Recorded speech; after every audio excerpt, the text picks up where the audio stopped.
성부와 성자와 성령의 이름으로 아멘. 여러분은 그리스도를 믿음으로써 힘을 얻습니까? 그리스도의 사랑에서 위안을 받습니까? 성령의 하나로 서로 사귀는 일이 있습니까? 서로 애정을 나누며 공존하고 있습니까?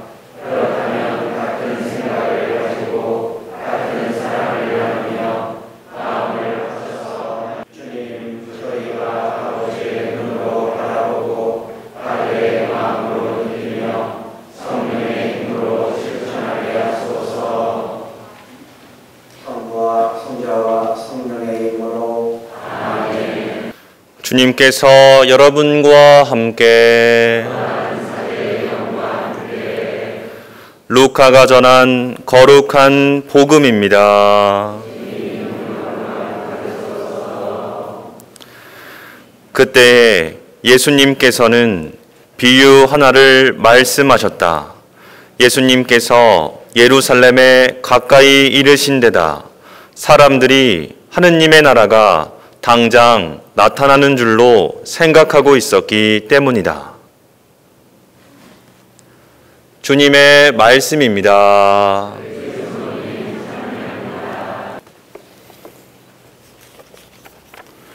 참 예수님, 작년 초부터 이 코로나 사태 때문에 본당 안에서도 여러 모임과 신앙생활이 제약을 받아왔습니다. 교구 단위 행사는 말할 것도 없었습니다. 그런데 상황이 좀 좋아져서 백신 접종률이 저희가 기대했던 것보다도 더 좋아져서 오늘 모임을 교구 차원에서 이렇게 갖게 됐습니다. 여기에서 보니까 이제 교회가 살아난다 이런 생각이 들 정도로 아주 기분이 좋습니다. 이제 앞으로도 이 코로나의 위기를 우리가 적극 기도를 통해서 또 정부 당국의 협력을 통해서 잘 극복할 수 있도록 마음을 모았으면 좋겠습니다. 그러면 이어서 2022년도 사목교서를 발표하겠습니다. 끊임없이 기도하십시오. 사랑하는 형제 자매 여러분, 하느님 우리 아버지에게서 은총과 평화가 여러분에게 내리기를 빕니다. 작년 2021년 우리 교구는 하느님의 놀라운 선물을 받았습니다. 하느님의 섭리로 그간 행방이 묘연했던 세 분의 순교복자 유해를 찾았습니다. 이 놀라운 하느님의 선물은 코로나19 사태의 장기화로 많은 어려움을 겪는 우리에게 큰 위로가 되었으며 이러한 위기의 상황에서 특히 신앙의 본질에 더욱 충실하라는 메시지를 주었습니다. 이에 우리는 하느님께 감사와 찬미를 드리며 순교자들처럼 우리의 삶에 하느님이 항상 첫째가 되도록 노력해야 하겠습니다. 그러니까 3월 11일 춘계 주교 정기총회를 마치고 전주역에 막 도착할 무렵 초남이 성지를 담당하시는 김성봉 신부님이 저에게 전화를 주셨습니다. 초남이 성지에서 순교자 유해로 보이는 유해가 발견되었다는 내용이었습니다. 교구청에 도착해서 여장을 풀자마자 초남이 성지로 달려갔는데 아닌 게 아니라 백자 사발 지석을 보고 이분이 정말로 최초의 순교자 유해구나 이런 확신이 들었습니다. 그때 저 마음속에 밀려오는 전율과 감동은 이루 말할 수가 없었습니다. 믿기지 않는 한편으로는 정말로 놀라운 일이 우리 앞에 일어났기 때문입니다. 앞으로 어떻게 해야 될까? 기도한 끝에 정밀 감식을 받겠으면 좋겠다. 요즘에는 과학의 시대이기 때문에 모든 것을 의심하기 시작하면은 이 순교복자 유해 발견에 대한 기쁨이 사라지고 굉장한 이상한 방향으로 흘러가기 때문에 과학적으로 분명하게 이렇게 점검을 한 다음에 발표하는 것이 좋겠다 해서 몇몇 신부님들과 함께 긴박한 논의를 통해서 여러 가지 과정을 준비했었습니다. 근데 사실은 이제 이런 일을 너무나 큰 일이었기 때문에 신부님들에게 잘 알리고 또 교우들에게 잘 알려서 함께 진행을 했었어야 되는데 코로나 사태로 인해서 모임 자체가 불가능했기 때문에 아주 긴박한 상황에서 몇몇 신부님과 함께 이 일을 처리하게 됐습니다. 그래서 8월 중순쯤에 유전자 감식을 통해서 이분들이 순교자 유해이시다라는 것을 듣고 나서 9월 1일 날 발표하고 9월 16일 날 안치식을 하고 그 다음에 9월 24일에는 그 순교자 발굴 보고서를 해서 9월 달 한 달 순교자 성호를 이분에게 오롯이 봉헌하는 그 계획을 세워서 그대로 했었습니다. 이렇게 일을 그간 진행하면서 신부님, 모든 신부님에게 그리고 신자 여러분들에게 알리지 못한 점 무척 안타깝고 송구스럽게 생각합니다. 이제 지금은 다 잘 알려져서 잘 알고 계셔서 제가 따로 설명할 필요는 없을 것입니다. 이제 주교님들 전체 모임이 그간 몇 번 있었는데 주교님들이 다른 교구 주교님들이 이 성 김대건 안드레아 신부님 탄생 200주년 기념 희년에 우리 전주교구만 하느님의 큰 은총을 받았다고 하면서 굉장히 이렇게 부러워하십니다. 우리 교구에도 이런 일이 있었으면 순교자 유해라도 발견되는 그런 일이 있었으면 얼마나 좋았을까 하면서 저희 교구를 굉장히 부러워하셨습니다. 특별히 이번에 발견된 순교자는 최초의 순교자이기 때문에 더욱더 의미가 크다고 볼 수가 있었죠.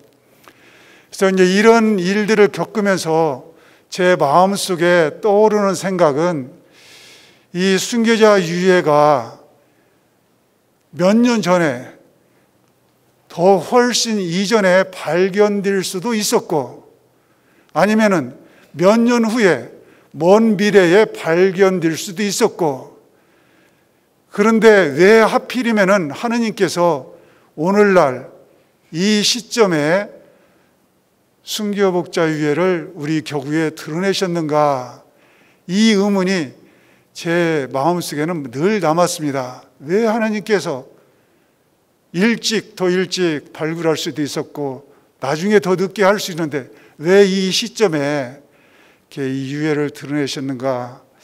제가 찾은 대답은 지금 우리가 코로나로 때문에 큰 위기를 겪고 있기 때문에 교서에서 써놓은 것처럼 주님께서 우리 신자들을 위로하기 위해서 이것을 이렇게 드러내셨다라는 생각이 들었습니다. 정말 신앙생활을 제대로 할 수 없는 여러 가지 제약을 받아서 일정 기간 성체성사까지 중단되는 그런 어려움을 겪는 이 시기에 주님께서 우리를 위로하시기 위해서 이 놀라운 일을 우리에게 벌이셨다.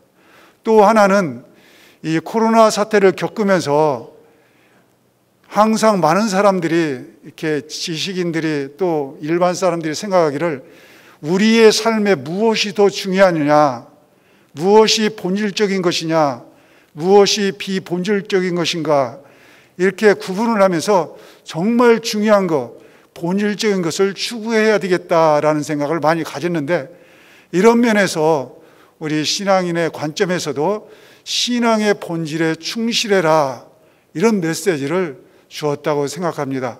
우리 교회에서 우리가 신앙인으로서 중요하게 여기는 것들이 많이 있지만은 이제는 더 근본적으로 무엇이 더 중요한가 어떤 일을 할 때 항상 식별을 해서 그 중요한 본질적인 내용에 집중하라 이런 메시지를 주는 것이 아닌가 생각됐습니다. 우리 신앙의 본질은 두말할 나위 없이 하나님을 섬기고 마음을 다해서 하나님을 사랑하는 일 이것보다도 더 중요한 일이 없죠. 말하자면 하나님께서 우리 삶의 첫째가 되는 순교자들이 그렇게 사셨고 그런 순교자의 삶이 오늘날 이 시대에도 이루어져야 된다라는 메시지를 하나님께서 우리 교구, 우리 한국 교회에 주시는 것이 아닌가 생각이 되었습니다. 아닌 게 아니라 이 본질에 충실할 때 우리는 위기를 잘 극복할 수 있습니다. 이분들이 최초의 순교자들이 돌아가실 때 한국 교회는 어느 정도 위기였습니다. 제사 문제 때문에 기존에 하나님을 믿던 사람들도 신앙이 흔들렸습니다. 그런데 이 최초의 순교자가 순교한 이후에 흔들렸던 그 신자들이 마음을 잡고 하나님을 굳건하게 믿고 그 이후에 많은 순교의 사건이 이렇게 이루어지게 된 거죠. 이번 최초의 순교자의 용기, 여기에서 힘을 얻어서 그 뒤에 여러 순교가 이루어졌고, 그 다음에 그 당시에 우리 천주교를 제사 문제 때문에 비난했던 많은 의교인들도 당당하게 순교의 현장에 가서 순교를 당하시는 이 모습을 보고 감동해서 천주교에 귀의했었습니다. 그리고 이 최초의 순교자 사건이 북경의 구비와 주교님을 통해서 유럽 사이에 알려졌는데 1790년, 1780년 이렇게 그 당시 프랑스에서는 이 대혁명으로 굉장히 가톨릭 교회가 어려운 상황이었었습니다. 이 한국에서 일어난 순교 소식을 듣고 유럽 교회에서 위로를 받았고 신앙의 용기를 낼 수 있었습니다. 그러니까 신앙의 본질에 충실했을 때 여러 가지 어려움에 빠진 사람들이 정말 그 어려움을 잘 견뎌낼 수 있고 이겨낼 수 있는 힘을 주었던 것처럼 이분들이 오늘날 큰 어려움을 겪고 있는 우리 시대에 드러날 수 있도록 하나님께서 섭리하신 것은 이런 메시지가 아닌가라는 생각이 들었습니다. 지금 본당별로 순교복자 유예 순회기도가 이루어지는데 신자들이 정말 열심히 기도하고 그 순교자 유예와 함께하면서 큰 감동을 받고 있다는 소식을 들었습니다. 듣고 있는데 대단히 기쁜 일이 아닐 수 없죠. 우리 순교자의 고장, 이 전주교회에서 엄청난 큰 일이 일어난 이 사건을 두고 정말 하나님께 감사하면서 우리 순교 신앙 선조들이 지켰던 그 신앙을 우리도 이어받도록 특별히 마음을 모아서 더 노력하셨으면 좋겠습니다. 지난 2018년부터 우리 교구는 교구 설정 100주년을 향한 새로운 보호마라는 중장기 계획에 따라 교회 생활의 5가지 핵심 요소를 순차적으로 묵상해 오고 있습니다. 이미 2019년은 하느님의 말씀, 성경을 묵상했고 2020년에는 교회의 가르침, 교리 교육에 대해서 묵상했습니다. 그리고 올 한 해 2021년은 성찬예를 중심으로 우리의 신앙을 쇄신하려고 노력하였습니다. 코로나 사태의 어려운 상황 속에서도 성찬예의 부활을 새롭게 발견하고 그 부활을 바탕으로 자신의 삶을 변화시키려고 노력하신 교우 여러분들에게 진심으로 감사를 드립니다. 이제 다가오는 2020년에는 성찬예를 통해 깨닫고 맛본 하나님의 사랑을 항구하게 간직하도록 기도 생활에 점념하시다. 이제 앞으로 다가온 한 해는 기도 생활에 점념해서 신앙생활을 하셨으면 좋겠습니다. 그렇다고 해서 앞서 우리가 살펴본 성경, 그 다음에 교리교육, 성찬예를 등한시하자는 그것은 절대로 아니고 그것은 당연히 기본적으로 함께 가야 되는 것이고 올 한 해는 기도 생활에 더 전념해서 신앙생활을 하자는 이야기입니다. 먼저 우리 자신에게 진지하게 물어봅시다. 나는 정말 기도하는 사람인가? 나는 자주 기도하는가? 아니면 거의 기도를 안 하는가? 우리가 이런 질문을 가끔 제기해야 하는 이유는 기도하지 않으면 마음속에서 하느님을 점점 느끼지 못하기 때문입니다. 그 결과 어느 날 갑자기 하느님이 아무것도 아니라고 생각하기 때문입니다. 그리고는 하느님이 마치 계시지 않는 듯이 살기 때문입니다. 달리 표현하자면 기도하지 않는 사람은 하느님의 존재를 부인하고 눈에 보이는 현실적인 것만이 전부인 양 살아갑니다. 결국 신앙이면서도 무신론자처럼 삽니다. 이것은 제가 설명하지 않아도 우리가 늘 느끼는 것이죠. 근데 기도는 기초신학적인 입장에서 보면은 기도는 내가 누구인지, 내가 믿는 하나님이 누구인지, 하나님과 나의 관계를 분명하게 기도를 통해서 드러낸다 그래요. 기도를 통해서 하나님은 나의 주인이고 나는 그분의 종이다. 하나님은 창조주이시고 나는 그분의 피조물이다.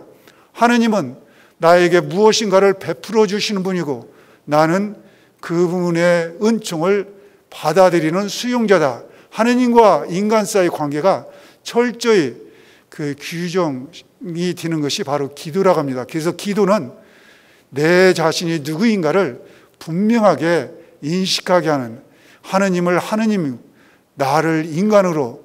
근데 기도하지 않으면은 내가 인간이 아니라 나도 모르는 사이에 어느덧 하느님 행세를 하고 하느님 노릇을 하고 있다는 것이죠.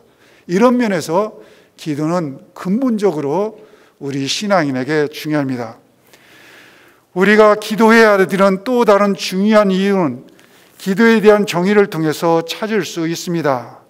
기도는 하느님을 향하여 마음을 들어 높이는 것, 그래서 하느님과 대화하는 것이죠. 우리를 사랑하시는 그 하느님과 자주 단둘이서 지냄으로써 친밀한 우정의 관계를 맺는 것입니다. 이렇게 자신의 마음을 거룩한 하느님께 들어 올려 그 하느님과 친밀한 우정을 자주 나누는 사람은 하느님의 뜻을 보다 잘 알아차릴 뿐만 아니라 그 뜻에 자신을 맞추어 나가기 때문에 덕스러운 사람이 되어가고 변화된 삶을 살게 됩니다. 세상을 바라보는 자세가 변합니다. 곧 기도는 우리 자신을 올바로 변화시킵니다. 기도할 때 우리 자신이 진정으로 변할 수 있다는 것입니다. 기도는 고통스러운 마음을 벅찬 마음으로 변화시키고 슬픈 마음을 기쁜 마음으로, 빈곤한 마음을 부유한 마음으로, 어리석은 마음을 지혜로운 마음으로, 약한 마음을 강한 마음으로, 어두운 마음을 밝은 마음으로 변화시켜 줍니다. 결국 기도를 가까이 할 때 삶이 바뀝니다. 정말 내 자신을 변화시키기 위해서는 기도하지 않으면 안 된다는 거죠. 실제로 내가 어떤 일에 굉장히 고민하면서 분노에 빠졌을 때, 분노를 억누르지 못했을 때 기도하면은 분노를 억누를 수 있고 자기 마음을 순하게 변화시킬 수 있습니다. 근데 기도하지 않고서는 그 우리의 마음을 달랠 수도 없고 변화시키기가 힘들죠. 자기가 생각하는 그 고집대로 나가서 결국은 어려운 상황에 이르게 되는. 따라서 우리는 기도를 통하여 신앙인다운 삶을 살 수 있고 한층 성숙한 삶을 살 수 있습니다. 기도하지 않으면 점점 나락으로 떨어져 우리의 삶은 피폐해질 수밖에 없습니다. 이런 이유로 교회는 우리에게 끊임없이 기도하십시오 라고 거듭 당부합니다. 성 요한 크리스토스토무도 기도의 중요성을 이렇게 강조합니다. 기도만큼 값진 것은 아무것도 없습니다. 기도는 불가능한 것을 가능하게 해주고 어려운 것을 쉽게 해줍니다.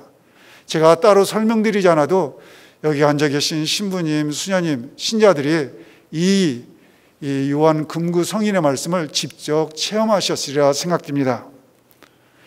우리는 예수님을 항상 내적으로 강하시고 어떤 위협에도 흔들리지 않는 슈퍼맨으로 생각해서는 안 됩니다. 예수님은 모든 면에서 우리와 똑같이 유혹을 받으셨습니다. 죄 위에는 우리와 똑같으셨다고 교회는 가르칩니다. 곧 예수님은 우리처럼 기쁨과 슬픔을 느끼시고 지치거나 분노하기도 하셨습니다. 군중이 밀어 닥쳤을 때 몹시 예민하게 반응하셨고 순환 직전에는 괴로움과 번민에 떠셨습니다. 그러나 이렇게 힘들 때마다 예수님은 홀로 물러가셔서 기도하셨습니다. 기도를 마치셨을 때 예수님은 성령의 권능으로 당신의 내면이 더욱 새롭고 강하게 된 것을 분명 느끼셨을 것입니다. 예수님은 항상 기도를 통해 하느님을 깊이 만나시고 용기와 새로운 힘을 얻으셨던 것입니다. 사실 예수님은 어머니 마리아에게서 기도를 배우셨고 나자렛 휘단과 예루살렘 성전에서 기도를 익히셨기 때문에 기도의 힘을 잘 알고 계셨습니다. 우리가 주목해야 될 것은 예수님도 기도를 배우셨다. 어머니에게서 기도를 배우시고 회당과 성전에서 기도를 익히셨다. 사실 기도를 익히는 가장 중요한 자리는 가정이죠. 부모님에게서 기도를 배우고 또 성전에서 이 미사 성제를 통해서 기도를 익히는 것입니다. 그래서 이런 전례 또 가정기도가 굉장히 중요한 거죠. 그러기에 예수님은 공생활을 시작하며 세례를 받으신 후에 기도하셨고 특히 당신 사명의 중요한 결정을 앞두고는 더 열심히 기도하셨습니다.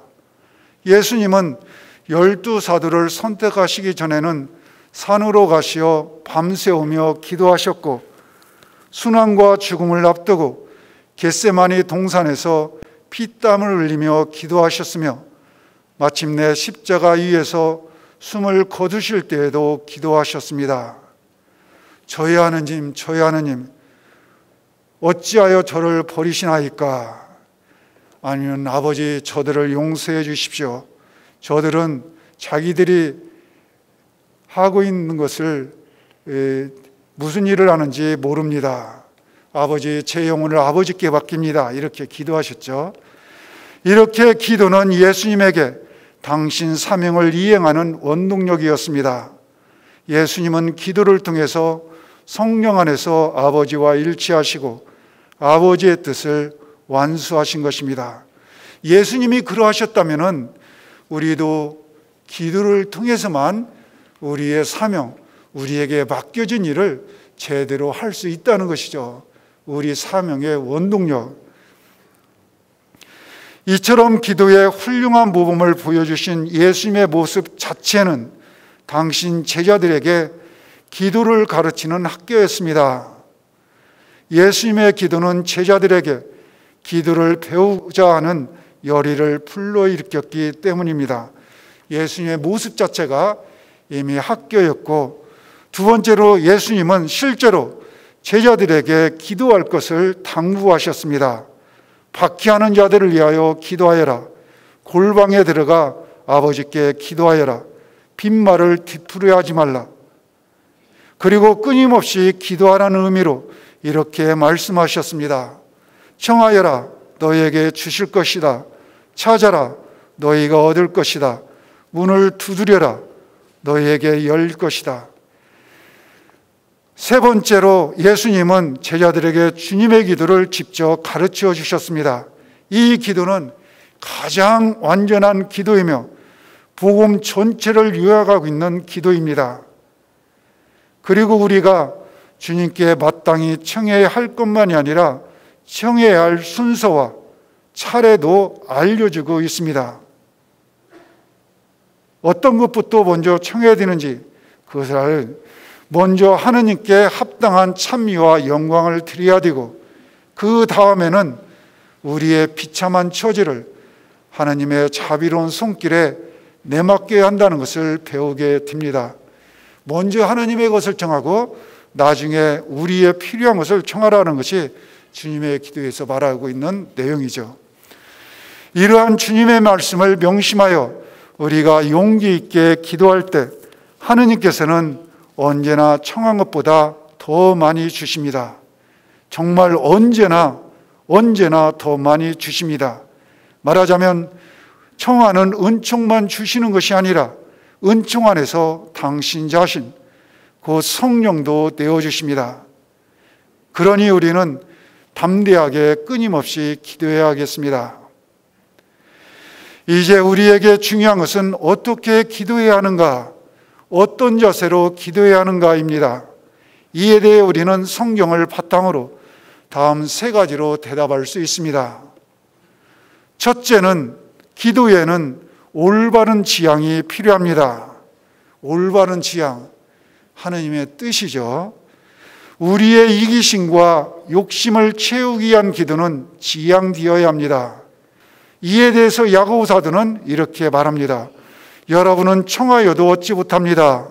여러분의 욕정을 채우는데 쓰려고 청하기 때문입니다. 그리고 주님 주님 하고 부른다고 기도가 다 이루어지는 것은 아닙니다. 기도하는 사람은 무엇보다 하느님의 뜻을 받아들이고 실행할 마음을 가져야 합니다.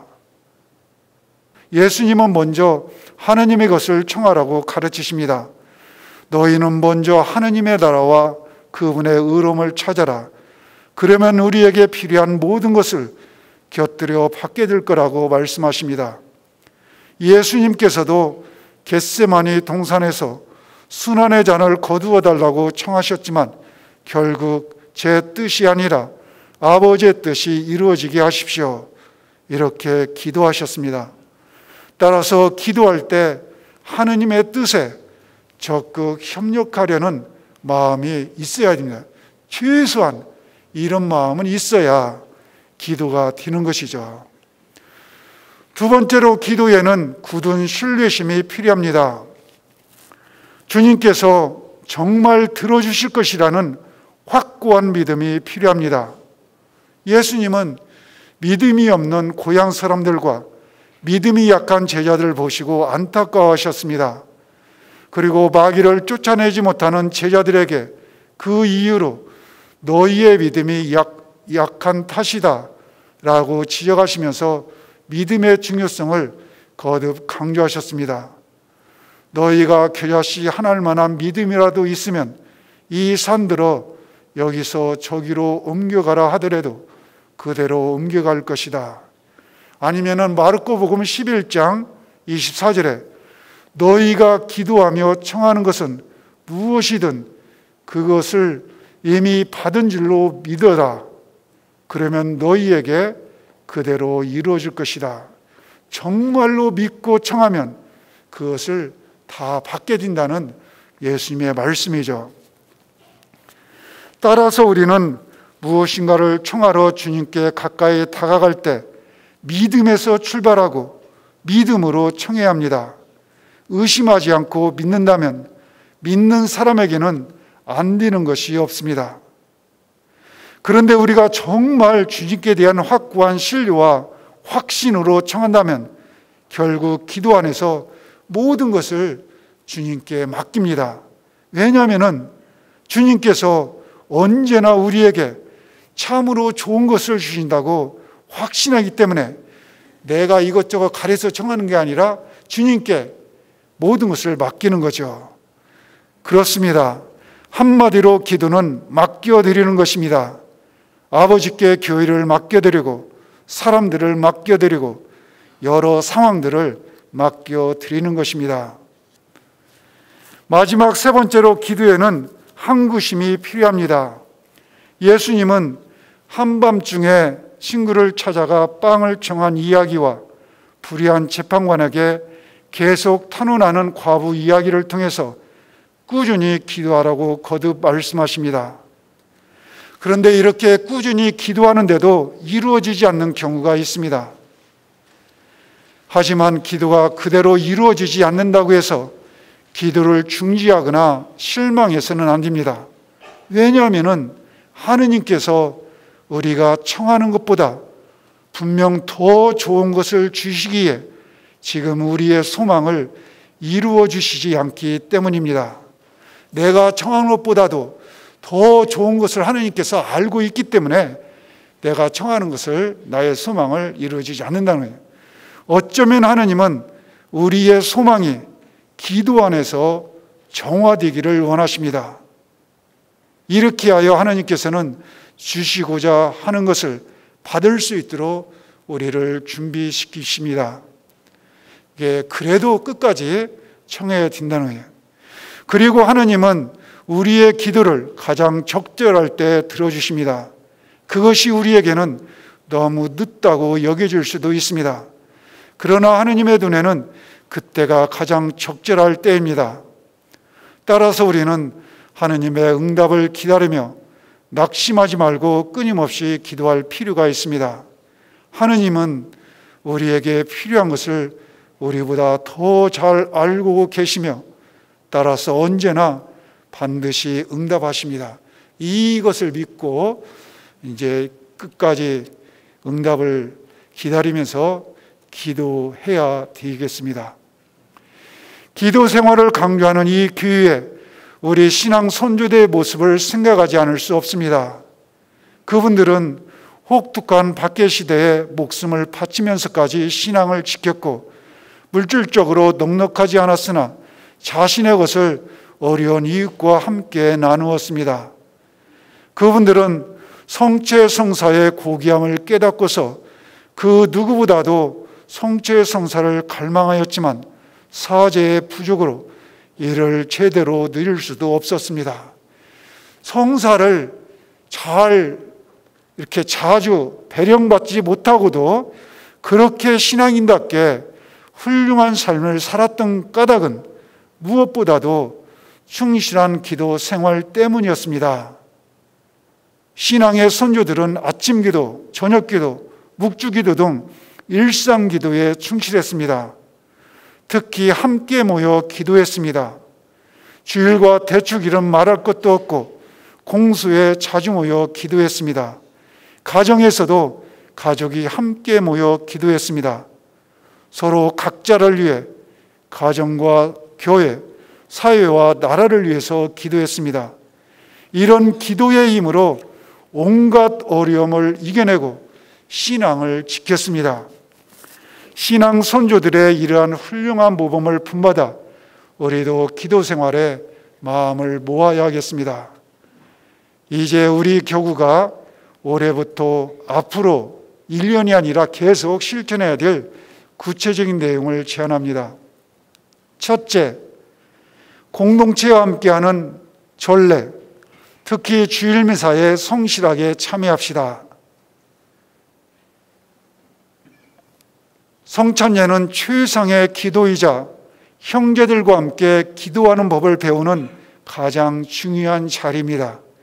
가급적 평일에도 성찬예에 참여하여 하나님과 더욱 친밀한 인격적인 관계를 이룹시다. 우리 교구 주일미사 참여율이 얼마나 되신지 아십니까? 많이 떨어졌어요. 코로나 때문에 많이 떨어졌지만은 코로나 이전, 그러니까 2019년으로 이렇게 보면은 19%, 18%, 어떤 분당은 20%가 넘는 데 있고 어떤 분당은 그보다 더 15% 정도 넘는 데 있지만은 그보다 10년 전에는 25% 정도 했어요. 그러니까 몇 년 사이에, 10년 사이에 5%가 많이 떨어진 거예요. 주일미사는 정말 아무리 강조해도 지나치지 않습니다. 이것은 강조 정도가 아니라 우리가 반드시 지켜야 될 의무이죠. 최상의 기도이고 우리의 가톨릭 신자로서의 정체성이 이루어지는 그 신앙의 못자리라고 말할 수 있습니다. 그리고 이 자리에서, 미사에서 기도를 배우게 되는 것이죠. 어떻게 기도해야 될지. 이 주일미사를 소홀히 하면은 교회는 미래가 없을 것입니다. 둘째, 아침 기도와 저녁 기도, 삼중 기도, 식사 전후의 기도, 묵주 기도 등 날마다 일상 기도를 꼭 바칩시다. 이런 일상 기도는 우리를 유혹에 빠지지 않도록 도움을 줄 뿐만 아니라 하느님의 현존을 가까이 체험하게 합니다. 일상에서 우리는 수없이 유혹을 받는데 무엇으로 우리가 그것을 유혹을 물리칠 수 있습니까? 그것은 일상기도에 충실할 때 하나님의 현존을 체험할 수 있고, 그래서 여러 유혹들을 단호하게 물리칠 수 있죠. 일상기도 소홀히 하면은 유혹에 우리가 빠지기가 쉬운 것이에요. 세 번째로, 가족이 모여 함께 기도하도록 노력합시다. 가족이 함께 기도한다면 가족 사이의 아픔과 상처를 치유할 수 있고 예수님의 가정을 닮은 성가정을 이룰 수 있습니다. 그리고 자녀는 부모에게서 더할 나위 없이 소중한 기도를 배울 수 있습니다. 함께 기도하는 가정은 끝까지 함께 갑니다. 정말 기도할 때 서로 마음속에 있는 상처 치유할 수 있고 예수님의 가정을 닮은 성가정, 그리고 정말 끝까지 서로를 아껴주고 함께 갈 수 있는 가정이 되죠. 이 가정 함께 기도할 수 있도록 마음을 모으셨으면 좋겠습니다.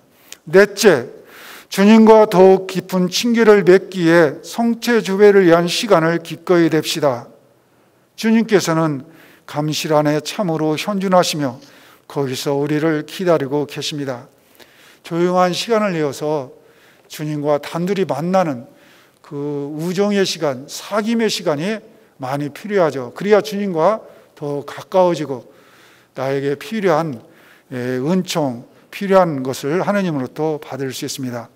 다섯째, 본당과 단체 및 교회 기관은 기도나 전례에 대한 교회의 가르침을 함께 배우는 자리를 마련합시다.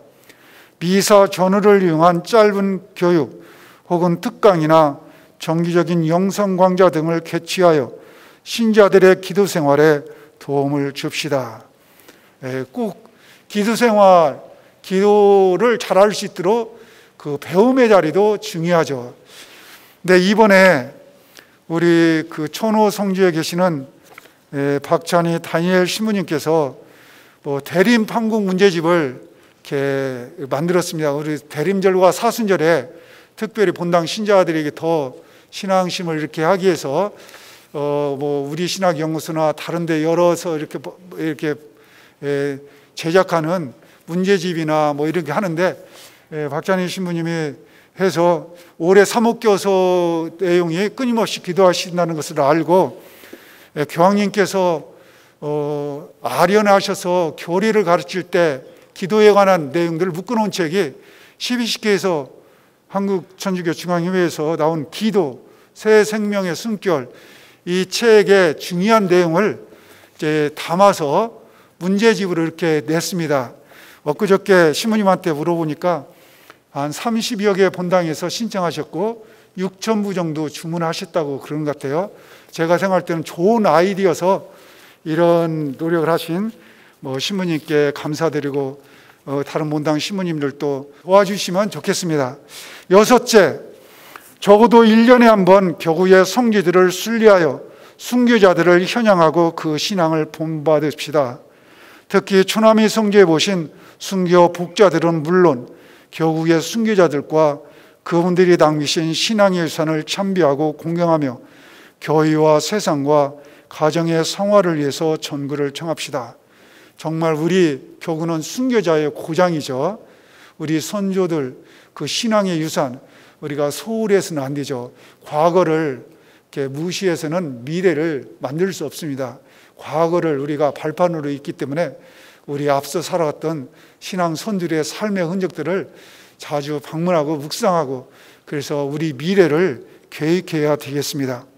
일곱째, 그동안 실천했던 한반도 평화를 위한 밤 9시 주명 바치기 운동을 앞으로도 지속합시다. 마지막으로 지구온난화를 막고 생태계를 보호하기에 교구의 지침에 따라 함께 기도하고 행동합시다. 교황님께서 보편교회 전체가 7년 동안 이 지구 환경 보호를 위해서 여러 가지 운동을 펼치실 텐데 저희가 그것에 따라서 구체적인 지침을 이제 교구의 본당에 알리고 그럴 때마다 함께 기도하고 실천하자는 내용입니다.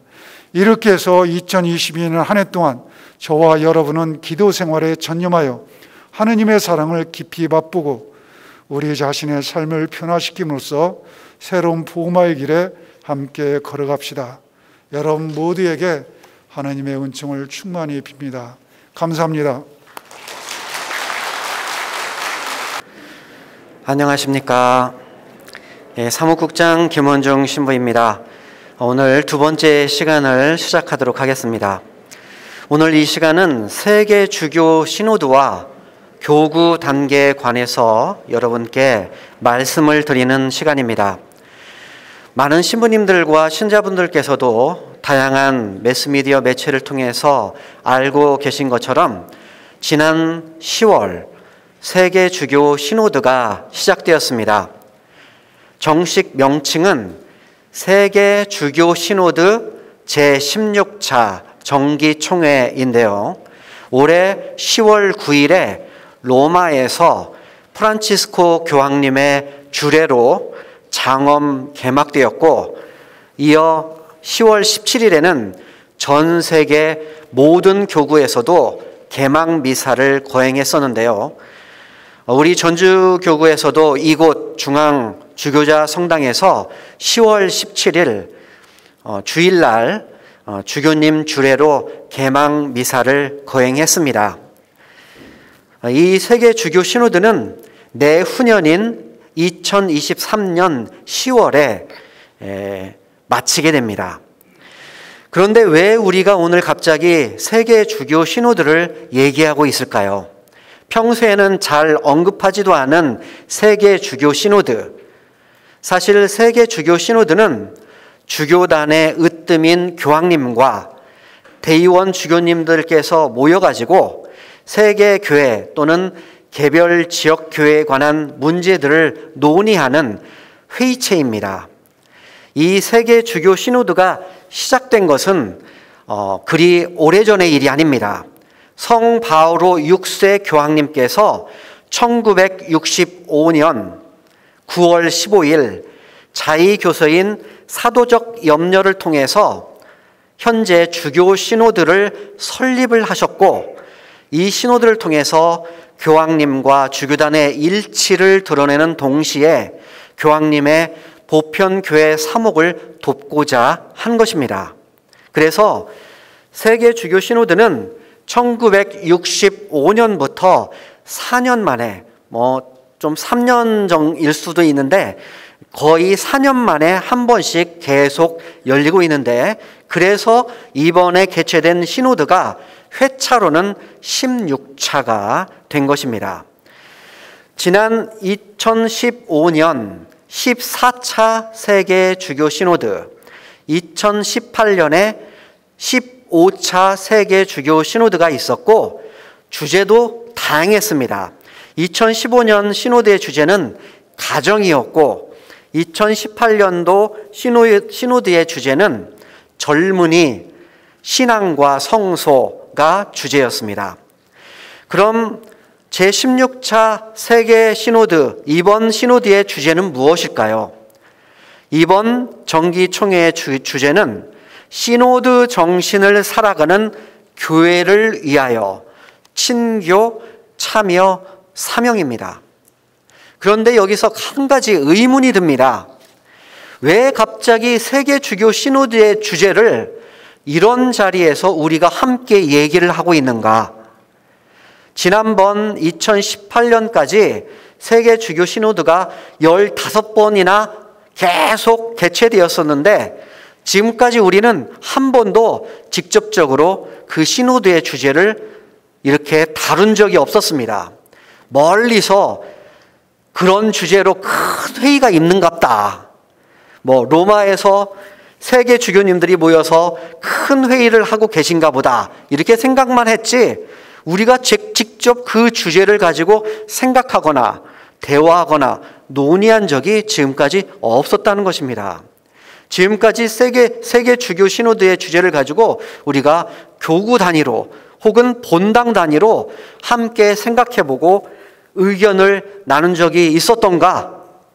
제 기억으로는 한 번도 없었던 것 같습니다. 시노드를 개최한다고 해도 우리 피부로 실감하지 못했던 것입니다. 그런데 이번 16차 세계 주교 시노드는 조금 다릅니다. 교황님께서 세계 주교 시노드를 교구 단계, 본당 단위에서부터 시작하라 하고 말씀하셨기 때문입니다.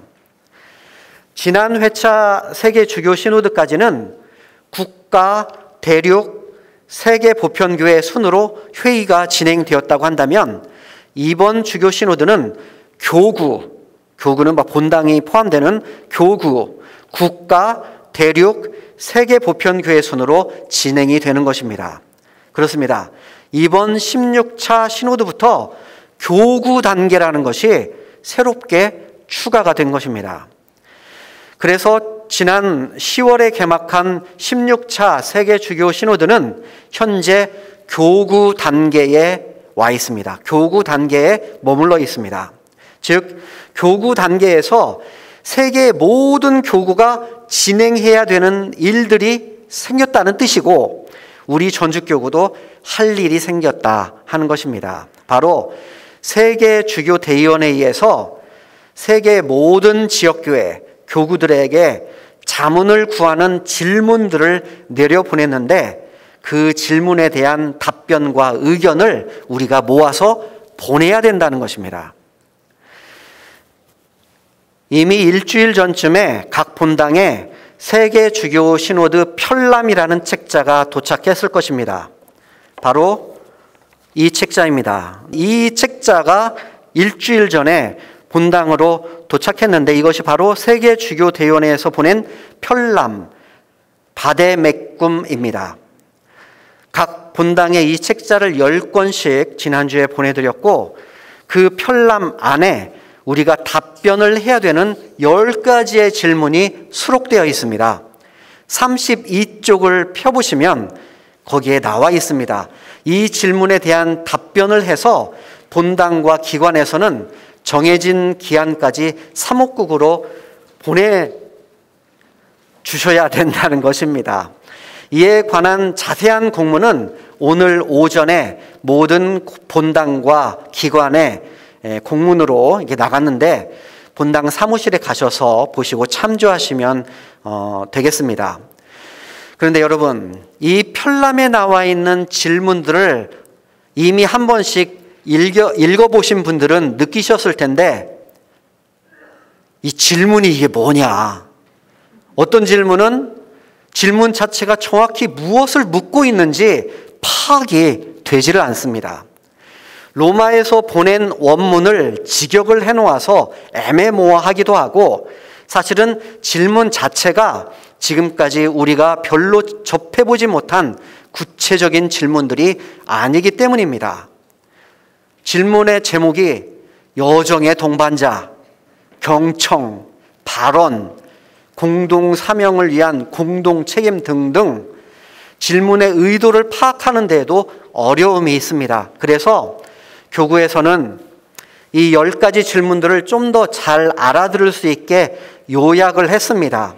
오늘 여러분들이 성당에 들어오시기 전에 2022년 주교님 사목교서와 함께 10가지 질문 요약 프린트를 이렇게 해서 여러분에게 드렸는데요. 여기서 한번 같이 여러분과 함께 살펴보고 대충 질문들이 이런 내용이라는 것을 숙지하고 본당으로 돌아가셔서 그걸 사용하시면 좋을 것 같습니다. 이 요약본은 오늘 공문과 함께 첨부 파일로도 보내드렸습니다. 그러니까 본당에서 그것을 인쇄를 하셔서 사용하시면 됩니다. 자, 이 인쇄물을 한번 이제 같이 읽어보실 텐데, 이것을 읽어보기 전에 몇 가지 말씀드려야 할 것이 있습니다. 먼저 시노드가 무엇인가를 먼저 간단하게 이해하고 넘어가면 좋을 것 같습니다. 시노드는 그리스어, 옛날 히라버죠. 그리스어 시노도스에서 나온 말입니다. 이 시노도스라는 말도 사실은 합성어인데, 히라버의 쉰이라고 하는 단어와 호도스라고 하는 말이 합쳐진 쉰 호도스입니다. 여기에서 쉰이라는 말은 함께라는 말이고, 호도스라는 말은 길이라는 뜻입니다. 따라서 시노도스는 함께 걸어가는 길, 함께하는 여정, 많이 들어보셨죠? 함께하는 여정, 교리책으로도 있었는데 그것이 시노도스입니다. 이 히라보 시노도스가 그대로 라틴어로 넘어가서 시노두스가 되었고, 이 시노두스라는 라틴어 단어가 영어로 넘어가서 시노드가 된 것입니다. 지금까지 시노드는 우리 교회 안에 중요한 사안에 대해 자문의 성격을 가지고 개최하는 회의 정도로 인식을 하고 있었는데요. 사실 시노드가 가진 원래의 의미를 살려 넓게 해석을 하면 하느님 백성이 모두 함께 참여하여 걸어가는 여정이라고 얘기할 수 있죠. 그렇다고 한다면 본당에 있는 사목회나 이 교구의 사제평회나 이런 회의들도 모두 시노드의 성격을 띠고 있는 것이다 라고 얘기할 수 있습니다. 그럼 시노달리따스는 무엇인가? 요즘 교회 매체에서 자주 등장하고 있는 단어입니다. 요즘 자주 들을 수 있는 단어 시노달리따스는 최근까지 공동합의성이라고 번역되어서 사용했었습니다. 그런데 지난 우리나라 추계주교회의에서 이 공동합의성이라는 단어를 사용하지 않기로 했습니다. 시노달리따스를 공동합의성이라고 번역을 했었는데 이제부터 그렇게 사용하지 않는다라고 정한 것입니다. 왜냐? 시노달리따스는 원래 하느님의 뜻을 찾는 식별을 위해서 모든 하느님 백성이 함께 참여해서 경청하고 논의를 하는 여정의 정신을 뜻하는데, 합의라고 하면은 어떻습니까? 이 합의가 좀 적절치 않다. 교통사고 났을 때나 개인 간 단체 분쟁이 생겼을 때 우리가 주로 합의라는 말을 사용하는데, 자칫 공동합의성이라면 이 뜻이 곡해될 수 있겠다. 그래서 사용하지 않기로 한 것입니다. 사실 이 공동합의성이라는 말은 중국 교회에서 먼저 번역한 것을 우리나라 교회가 같이 사용한 것인데, 쓰다 보니까 이렇게 적절치가 않고, 그래서 대안으로 공동식별여정, 함께 가기, 동반여정 이런 것으로 하자라는 의견도 있었는데, 결론적으로 시노달리따스 이것을 한 단어로 담아내기가 부족하다 하는 의견에 따라서 라틴어 발음 그대로 시노달리따스라는 용어를 사용하기로 했다라고 주교회 회의에서 나왔습니다. 따라서 이 시노달리따스를 시노드의 정신, 하느님 백성의 공동여정을 이뤄나가는 정신 정도로 이해하면서 사용하면 좋겠다 하는 생각입니다. 저는 이번 세계 주교 시노드에서 이 시노달리따스라는 말이 중심에 서 있는 이유가 무엇인가를 생각해 보았습니다. 시노달리따스가 중심에 떠오른 이유는 바로 교회를 이루는 구성원들 사이의 경청과 대화, 그리고 교회와 세상 사이의 경청과 대화를 강조하려는 데 의미가 있겠다 하는 생각이 들었습니다. 한 사람 혹은 몇몇 사람의 결정으로 이루어지는 구조가 아닌 좀 더 많은 사람들의 다양한 의견을 경청하고 대화를 나누는 교회 공동체의 구조가 되기를 원하는 것이 아닌가 하는 그런 생각이 들었습니다. 한 발자국 더 들어가 보자면 성직자들과 신자들 사이의 경청과 대화를 더 강조하고 싶었던 것이 아닌가 하는 그런 생각이 듭니다. 이러한 시노드의 원래 의미, 시노달리따스의 뜻을 생각하면서 이번 세계 주교 시노드 제16차 정기 총회의 주제를 살펴보면 조금 이해가 될 것도 같습니다. 이번 시노드의 주제, 서두에 말씀드린 것처럼 시노드 정신을 살아가는 교회를 위하여 친교, 참여, 사명입니다. 여기에서 친교와 사명은 신학적인 용어이고 교회의 신비를 나타내는 말입니다. 교회는 하느님과 그리스도의 나라를 선포하고 모든 민족 가운데 하느님의 나라를 세울 사명을 받았고, 친교란 이러한 교회의 참된 본질입니다. 이 사명과 친교를 실천하여 가능하게 만드는 것이 바로 참여이죠.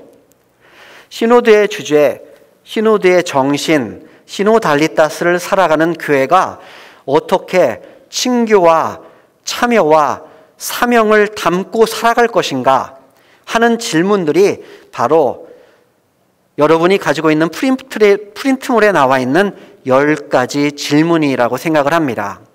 그럼 다 같이 나눠드린 프린트물, 이 편람 바데메쿰에 제시된 10가지 주요 질문, 이거 요약을 한번 살펴보겠습니다. 나눠드린 거 프린트물을 한번 보시기 바랍니다.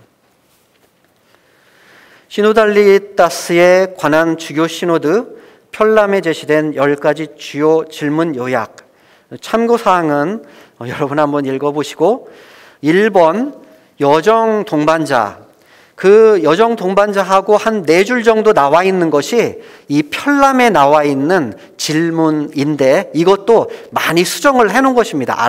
알아들을 수 있게 좀 순정을 한 것이고, 소가로로 1, 2번 있는 것이 이 질문을 그래도 요약해서 이렇게 할 수 있으면 어떻게 되는가 계속 연구를 해서 만들어 놓은 질문들이 그 두꺼운 글씨로 해서 나온 것입니다. 그러니까 신부님들께서 가셔서 이게 한번 그 편람에 있는 질문을 읽어보시고, 여기에 있는 나와 있는 질문들을 읽어보셔서 이 질문들을 그대로 이용하셔도 되고, 이것보다는 좀 더 내가 좀 고쳐서 더 만들 수 있겠다 하면은 이 여정의 동반자 여기에 나와 있는 이 문구들을 잘 보시고 이해하셔서 만드셔가지고 이렇게 질문을 만드셔서 하실 수도 있겠습니다. 한번 같이 읽겠습니다.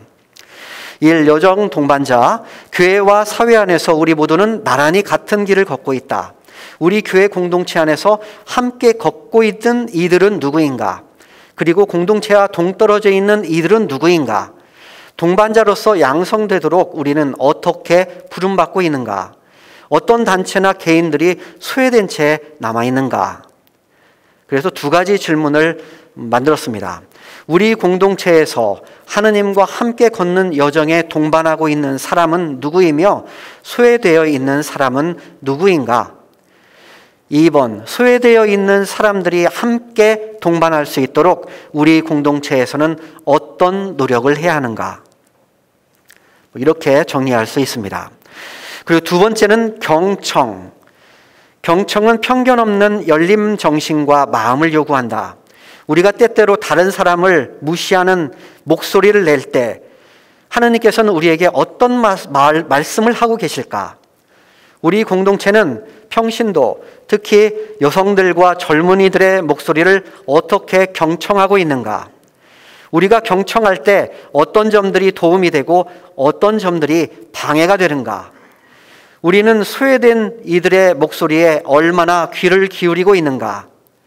남녀 수도자들의 의견을 어떻게 수렴하고 있는가? 소수자들의 목소리, 특히 가난하고 소외되고 사회 배척을 겪는 이들의 목소리를 듣기 위하여 우리 공동체 안에 어떤 자리가 마련되어 있는가? 요약 질문 2가지입니다. 첫 번째는 우리 공동체는 경청의 자세로 모든 이의 목소리에 귀를 기울이고 있는가? 소수의 의견을 듣는 방법은 어떻게 마련할 수 있다고 생각하는가? 2번, 우리 공동체에서 평신도, 특히 여성과 젊은이, 그리고 소외된 이들의 목소리를 듣기 위해 어떤 노력을 하고 있는가? 이렇게 요약할 수 있겠습니다. 3번째로 넘어갑니다. 발언입니다. 교회 공동체에서는 모든 이가 용기 있고 솔직하게 또한 진리를 사랑하는 마음으로 자유롭게 발언할 수 있다.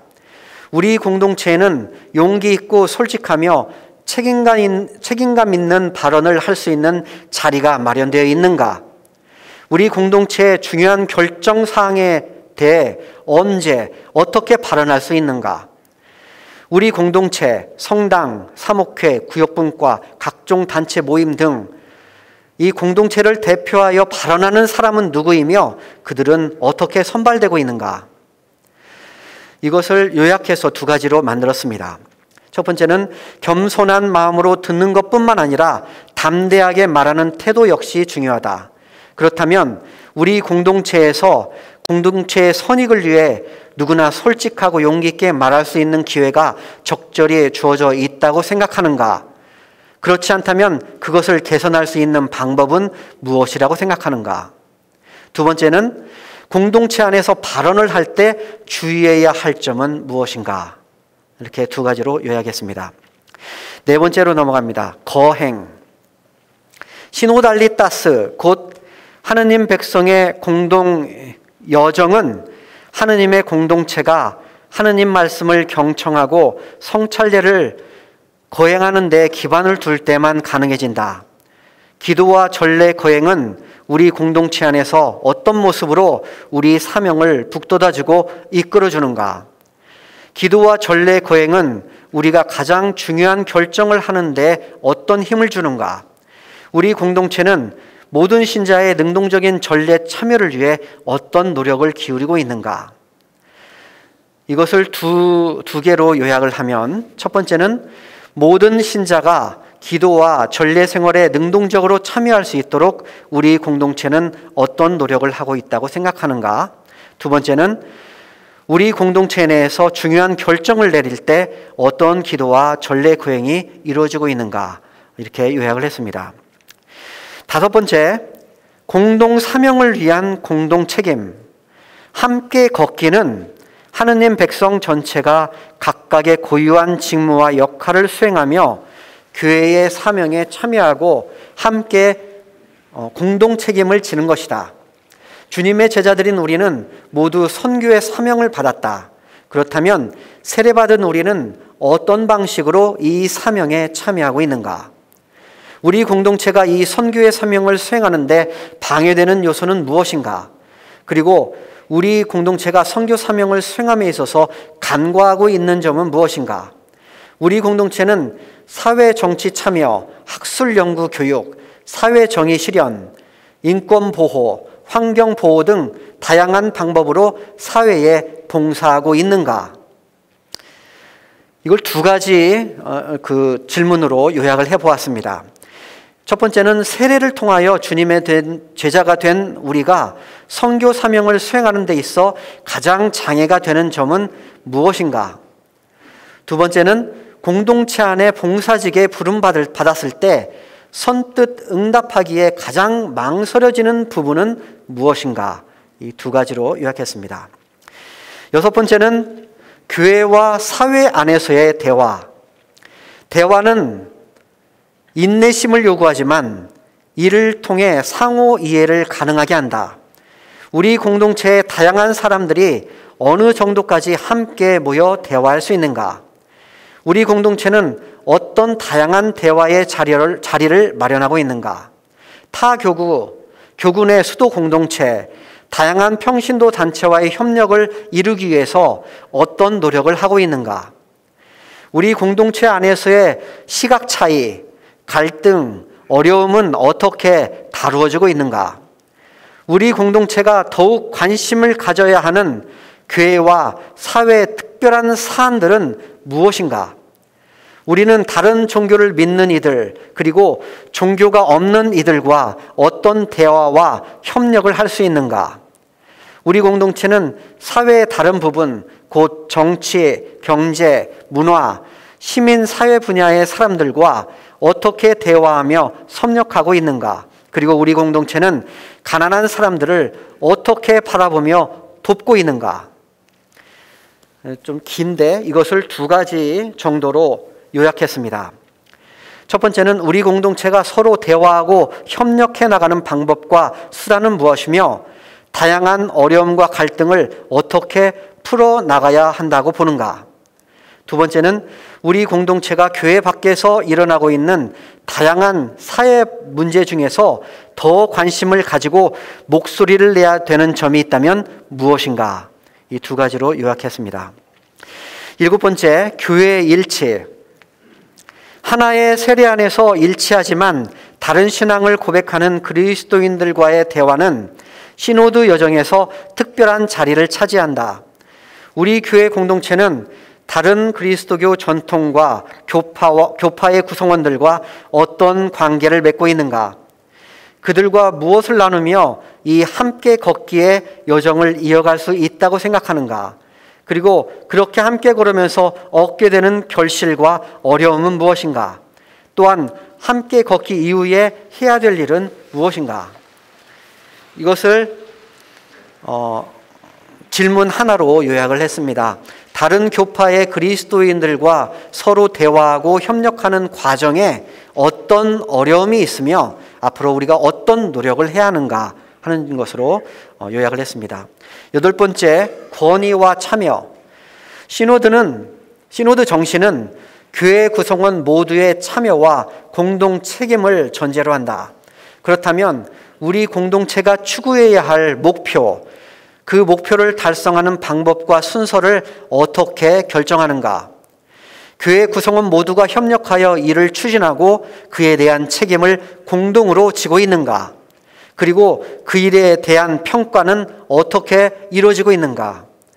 우리 공동체 안에서 평신도의 직무와 책임을 어떻게 부여하고 있는가? 본당의 사목회나 교구의 사제평회회 등과 같은 지역 차원의 시노드 기구들은 어떤 기능을 담당하고 있는가? 이것도 한 질문 하나로 요약을 해보았습니다.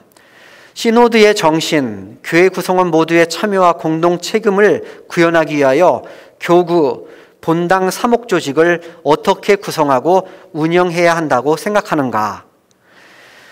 그리고 아홉 번째, 식별과 결정입니다. 시노달리타스는 다수결이 중심이 되는 민주주의나 의회주의 형식으로 결정되는 것이 아니라 성령께서 교회 공동체를 통해 말씀하시는 것을 식별함으로써 결정된다. 즉, 교회의 모든 구성원은 기도와 전례를 통해 하느님의 말씀을 묵상하고 서로의 말에 귀를 기울임으로써 우리에게 바라시는 하느님의 참 뜻을 식별한다. 그렇다면 현재 우리 공동체의 의사결정은 어떤 방법과 과정을 거쳐 최종 결정에 이르는가? 우리 공동체의 이런 의사결정 방법이 온 하느님 백성의 목소리에 귀를 기울이는데 도움이 되는가? 앞으로 교회 공동체는 영적 식별을 어떻게 더 발전시킬 수 있는가? 이런 질문들을 두 개로 요약을 해보았습니다. 첫째, 우리 공동체는 주요 의사결정을 할 때 어떤 방식으로 식별하고 있는가? 두 번째, 우리 공동체의 의사결정 방식 가운데 개선이 필요한 부분이 있는가? 아니면 더 발전시켜야 할 부분은 없는가? 마지막 열 번째입니다. 시노달리타스 안에서 이루는 우리의 양성. 시노달리타스를 이루기 위해서는 교회 구성원들에 대한 지속적이고 체계적인 교육과 양성을 필요로 한다. 우리 교회 공동체는 함께 걷기와 서로에 대한 경청, 사명에 대한 참여와 대화를 더욱 잘 할 수 있도록 신자들을 어떻게 교육, 양성하는가? 이 부분은 그냥 여기에 나와 있는 이 질문을 이렇게 그냥 참조해서 하시면 될 것 같습니다. 이상으로 질문 10가지를 함께 살펴보았는데 조금 알아듣기 쉽게 말마디를 수정을 했어도 질문의 주제가 상당히 생소하다 하는 그런 느낌을 지을 수가 없습니다. 사실 이 10가지 질문에 대한 정답은 없다고 생각을 합니다. 그저 다양한 의견이 있을 뿐이고 시노드도 어떤 일정한 정답을 도출하려고 개최한 것이 아니라고 생각을 합니다. 이런 10가지 질문들을 가지고 전 세계 가톨릭 교회 모든 신자들이 한번 의견을 나누고 다른 사람들의 의견을 잘 들어보는 시간을 가져라 하는 것이 이 시노드를 개최하는 의미가 아닐까, 이런 생각을 해봅니다. 따라서 교군의 모든 본당과 기관들에서는 이번 시노드를 통해서 교회가 올바른 길로 나아가기를 바라는 마음으로 많은 신자들에게서 다양한 답변과 의견을 받아서 정리를 하셔서 정해진 기일까지 교구 사목국으로 보내주시면 좋겠습니다. 내년 2022년 1월 21일까지 금요일입니다. 1월 21일까지 사목국으로 보내주시면 모든 본당과 기관에서 올라온 내용들을 취합하고 정리를 해서 내년 4월에서 5월 중에 우선은 교구 사제 모임을 통해서, 그리고 평신도 대표 모임을 통해서 다시 한번 그것을 검토를 한 다음에 교구의 최종 의견을 확정을 해서 CBCK에 보내고, CBCK는 각 교구에서 보내준 최종 의견들을 또 수렴을 해서 내년 2022년 8월 15일 한국교회 의견을 만들어서 대륙별 회의 단계로 그것을 올린다고 합니다. 자, 마지막으로 교황님께서 이번 시노드 개막매사를 통해서 하느님의 모든 백성들이 시노드를 준비하고 자문을 보내는 과정 안에서 경계하고 피해야 할 위험성을 말씀하셨는데, 그것을 함께 나누고 싶습니다. 교황님께서 우리가 경계하고 피해야 되는 위험성 3가지를 말씀하셨는데, 첫 번째는 형식주의입니다. 세계 주교 시노드는 온 교회가 참여하는 영적인 식별의 과정입니다. 하느님의 뜻을 찾는 식별을 위해서 모든 하느님 백성이 함께 참여하고 경청하고 논의하는 여정인데, 깊게 이 내용을 들여다보지 않고 대충 그냥 답만 해서 막 올리는, 답변 대충 마무리하고 보내는 그런 경우를 경계해야 된다, 이렇게 말씀하셨습니다. 두 번째 위험은 주지주의입니다. 인텔렉tualism이라고 얘기할 수 있는데, 주지주의, 현실에 입각하지 않은 이상적인 그런 의견과 답변들은 피해야 된다. 세계 주교 시노드는 무슨 연구 모임이나 이런 모임이 아니기 때문에 그런 신학적으로 막 이런 그런 답변들은 피하고 현실에 입각한 그런 답변과 의견들을 주시면 좋겠다라고 말씀하셨습니다. 세 번째 위험은 현실 안주의 유혹입니다. 지금까지 잘 해왔는데 뭐 이런 질문을 하냐? 무슨 소리냐? 뭘 바꾸냐? 바꾸지 않는 것이 더 낫다라고 하는 현실 안주의 태도, 또 불평, 불만을 가지는 태도를 경계해야 된다고 또 교황님께 말씀하신 이 3가지를 말씀하셨습니다. 교황님께서 말씀하신 이 3가지 경계해야 될 태도에 대해서 잘 생각해 보시고, 교황님께서 하느님의 온 백성이 함께 참여하시기를 바라는 이 세계 주교 시노드가 올바른 교회 공동체를 만들어가는 좋은 식별의 여정이 되기를 바라면서 이 시간 마치도록 하겠습니다. 경청해 주셔서 감사합니다. 우리 사무국장 김원중 시무님께서 시노드에 대해서 잘 설명하시는데 좀 어렵기도 하죠. 쉽지는 않을 것입니다. 이제 그 질문을 만든 내용을 보니까 늘 시노드에 관여했던 이론가들이 만들었기 때문에 좀 추상적이고 애매하게 들렸는데, 사무국에서 노력을 해서 좀 단순화시켜서 우리에게 알맞게 만들었습니다. 좀 힘들어도 신부님들께서 협조해 주시면 좋겠습니다.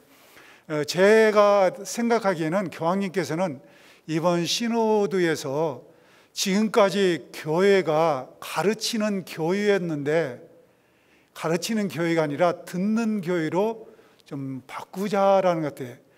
이게 사제들이, 주교들이 늘 가르치기만 했는데, 이제는 신자들로부터 이야기를 듣자, 가르치는 교회에서 듣는 교회로 좀 전환하려고 하는 그런 내용이 아닌가 생각됩니다. 그래서 아까 사무국장 시민이 말씀하신 대로 정답은 없고 많이 듣는 것이 좋다. 그 많이 다양한 의견들이 올라오면 저희가 그것을 취합해가지고 나중에 사제 모임 때 이런 의견도 나왔습니다. 어느 일정한 본당에서는 이렇게 의견이 나왔는데 또 다른 본당에서는 또 다른 의견이 나왔습니다. 이렇게 소개를 해서 이 하나님 백성의 다양한 목소리를 듣고 이제 성령께서 이런 목소리 안에서 우리에게 무엇을 말씀하시는가 이제 식별을 해야 되는데, 그런 것들이 이제 내년 2023년 10월 중에 식별을 해서 저희에게 또 문건으로 내려와서 교회가 좀씩 더 하나님 백성이 함께 가는 교회로 달라지는 것이 아닌가 생각됩니다. 그래서 함께 이렇게 하셨으면 좋겠고요. 신부님들이 본당에 이렇게 보내드리는 편람에 보면은 특별히 15쪽에 보면은 그 함정을 피해야 된다, 이 이야기를 나눌 때 하느님의 이끄심에 따르는 대신에 내가 스스로 이끌려고 하는 그런 유혹을 피해야 된다. 눈앞에 놓인 관심사만 집중하려는 유혹도 피해야 된다. 오직 문제만을 지적하려는 유혹도 피해야 된다. 교회의 구주만을 집중하려는 유혹도 피해야 된다. 뭐 여러 가지 이제 이런 내용들이 있어요.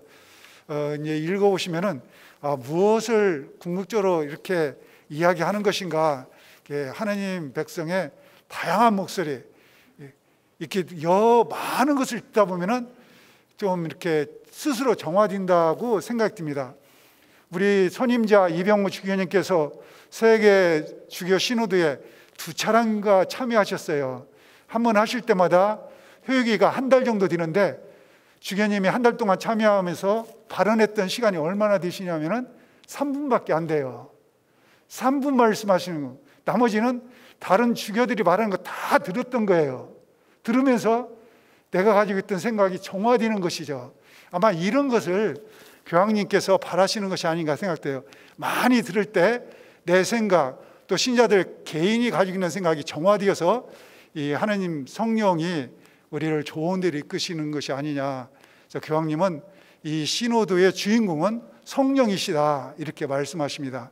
이런 취지를 알아듣고 좀 힘들지만은 우리 교구에서 처음 이렇게 해보는 일이지만은 한번 시도를 해보셨으면 좋겠습니다. 주님께서 여러분과 함께